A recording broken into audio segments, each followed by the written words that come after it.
Trangkaso na nauuwi sa pulmonya. Gaano kadelikado? Marami bang ganitong kaso? Ito ba'y nangyari kay Barbie Hsu? So alamin natin sa video na ito. And TikTok po, Dr. J sa YouTube, TikTok sa TikTok. And very timely and trending issue na nangyari sa isang sikat na Taiwanese actress na kapanahunan natin.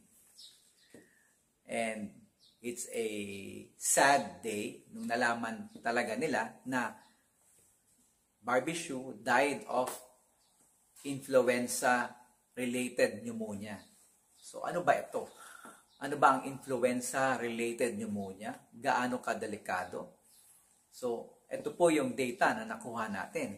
And alam ba ninyo na nakuha niya ito nung kanyang travel sa Japan based on the reports. And when we review yung cases ng influenza sa Japan, ang Japan po nag-record ng highest influenza cases nila etong December and January of this year. So ibig sabihin, napakadaming cases po ng influenza ngayon sa bansang Japan. And in fact, noong December 23 hanggang 27, naka-record sila ng 350,000 cases of influenza. Ganun po kadami. At right now, ang data nila from September to up to the present, 1 million na po ang nagkaroon ng influenza. So ganun kadami ang cases ng influenza right now sa Japan.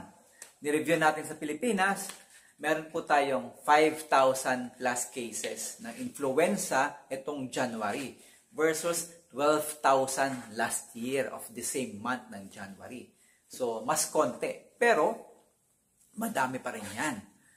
So, ngayon, meron tayong news na nagkaroon ng influenza-related pneumonia. So, actually, ang influenza po, ito po yung trangkaso. So, most likely, lahat ng nanonood dyan, nagkaroon na ng trangkaso. So, itong trangkaso na ito ay simpleng ubo, sipon, lagnat, body pains, sakit ng kasukasuan, and to the point na hindi ka makakapag-report sa trabaho kasi napakasakit ng katawan mo, napakahina mong kumain. And then, pwede kang mag-recover in 2 days, 3 days, up to 5 days. Makaka-fully recover ka na sa influenza o trangkaso. Pero, meron kasing komplikasyon na tinatawag ang influenza. Pwede siyang mauwi sa dalawang klaseng pneumonia. Pwede siyang viral pneumonia, yung post-influenza viral pneumonia, or yung mas delikado na influenza bacterial pneumonia. So, tama ka. Yun siguro ang pwedeng nangyari sa kay Barbie Hsu, na nagkaroon siya ng influenza and then nagkakomplikasyon na bacterial pneumonia. So, pwede ba yun? Nag-virus na, nag-bacteria pa? Pwede po. Pwedeng mangyari yan. Kaya naman, pinag-iingat tayo na iwasan magkatrangkaso. Kasi droplet spread yan. Pag bumahing ka, umubo, at naihawak mo yan o kumalat, pwedeng makahawa. Highly contagious po siya. And yung virus po na yan, nasisira niya yung lining ng lungs natin. Nung madaanan ng hangin, sinisira niya yung lining. At kung may bacteria dyan, yun ang gusto ng bakterya. Kakalat ngayon yung bakterya kasi sira na yung lining ng ating baga. Lining ng ating daanan ng hangin. Pag nasira yan, aatake na si bakterya. At pwede mangyari yan sa pang-4 na araw o kaya naman pang 1 linggo o hanggang 14 days ng influenza mo o trangkaso, pwedeng pumasok si bakterya. So, kung ikaw ay naka 1 linggo na ng trangkaso hanggang 2 linggo, may chance pa rin na magkaroon ka ng bacterial pneumonia. At pag nag-bacterial pneumonia at nag-severe, ang mortality po niyan umaabot ng 40%. So, mataas. So, pwede kang hindi mag-survive. Lalo na kung mahina ang immune system mo. Meron kang diabetes o iba pang sakit na pwede magpahina ng immune system.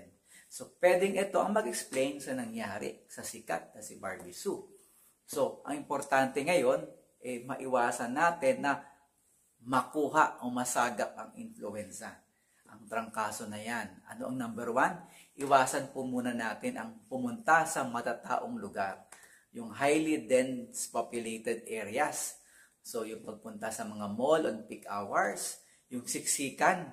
So, maari po, iwasan ninyo. Kung hindi maiwasan, make sure na lahat ng hahawakan ninyo, kung kayo ay may hinahawakan kung ano man yun, mag-alcohol kayo. Okay? Pangalawa, mag-wear pa rin ng face mask sa matataong lugar. Kasi hindi mo masabi yung katabi mo, meron palang trangkaso. So, mag-wear ng face mask. And pag-uwi, maligo. Kung galing sa biyahe, galing sa gala, maligo agad, mag-alcohol, at make sure na, at kung may simptomas na kayo ng ubot sipon, mag-isolate na kayo. Huwag na kayo makipaghalubilo o chika-chika para hindi na nyo maikalat yung virus. So I hope malinaw lahat. Everything is clear kay TikTok. At kung may tanong medical o may nararamdaman, ang tanong ng bayan, what to do? Good day!